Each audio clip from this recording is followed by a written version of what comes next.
I was in my late 30s when I really was introduced to art.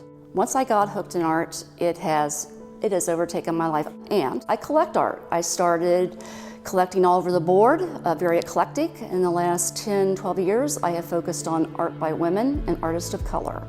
In the art world, and it's still true today in 2024, women artists and artists of color don't get their due. And I thought, you know what? I'm just gonna start focusing on collecting art by women and artists of color. And by doing that, I started to really hone in also on local artists. When I first get started collecting, I want to get to know the artist. So that's why I'm collecting contemporary art now, because I want to get to know the artist on some level, understand where they're coming from, the work that I'm acquiring. I love to know, why'd you make it? You know, it has attracted me for these reasons, but what made you make this work of art? I'm never without seeing art just in my own home. So on a daily basis, I'm getting several emails a day saying, oh, we had this woman artist, we think you're gonna love her, here's her work. And honestly, I have to say, if art wasn't in my life, I don't know what I'd be doing, because collecting and sitting on so many arts boards is just really, has given me so much. And it's just been over the last, maybe 15 years that I started focusing and advocating for women and women artists. Anyone can be an advocate, and everyone should be an advocate in some way, shape, or form, I think. It's hard for a collector just to stop collecting. I said, I will stop obviously when I die, but I can't see that happening right now. I try to pull back and not be so crazy about it, but it's hard. We offer a lot here, so if you want to be involved in the arts, you can get involved in the arts in any way, shape, or form. When you advocate for something and something excites you, you're just all in. And so I'm all in.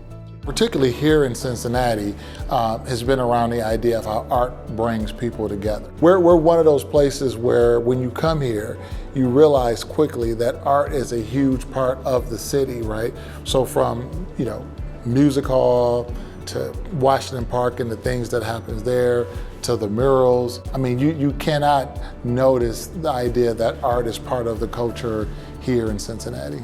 When you're, observing some type of event, so it could be, visual art, or it could just be an abstract painting, right? The conversation occurs when we look at it and we may see something different, we may see the same thing, but a conversation occurs and it causes people who may be from different lifestyles or cultures or what have you, gender, ethnicity, to actually unite around a common thing that they're enjoying together. And it's amazing what it does of bringing people together. So that's been my primary focus of using art as that venue. One of the things that we try to do is to make art approachable here in Cincinnati. And that is unique. You don't see that around the country where you're trying to bring these art forms together. Well, first of all, it takes a lot of courage, right? Because you're really putting it out there that we're going to try something different and unique. But typically those conversations start that it's more of, well, why not? Right, everything it starts with, well, why not? Why can't we do that, right? How do we get different people in the seat? How do we get people to come to our place and have a conversation? I mean, the fact of the matter is the demographics of our country is changing, right? And you have to make sure that you're creating art that everybody can relate to and have an opportunity to enjoy. If I would have talked to my old self 30 years ago, right? I would have never thought in a million years that I would have been this engaged in the arts. I'm proud of the fact that I've been a part of that here in Cincinnati, to have those conversations, and some of them are hard conversations, right? But this idea of inclusive art and the opportunity again for everyone to experience it and to be able to be a leader in that space, it's been great. And I'm humbled by the idea that you've been able to shape this here in the city, but it is extremely gratifying. I'm very fortunate that I'm at a point in my life where I get to choose what I do, and I'm passionate about the projects that I'm involved in. I've been with Pro Kids for probably 15 years. I've been a CASA for the whole 15 years. I'm also currently a board member.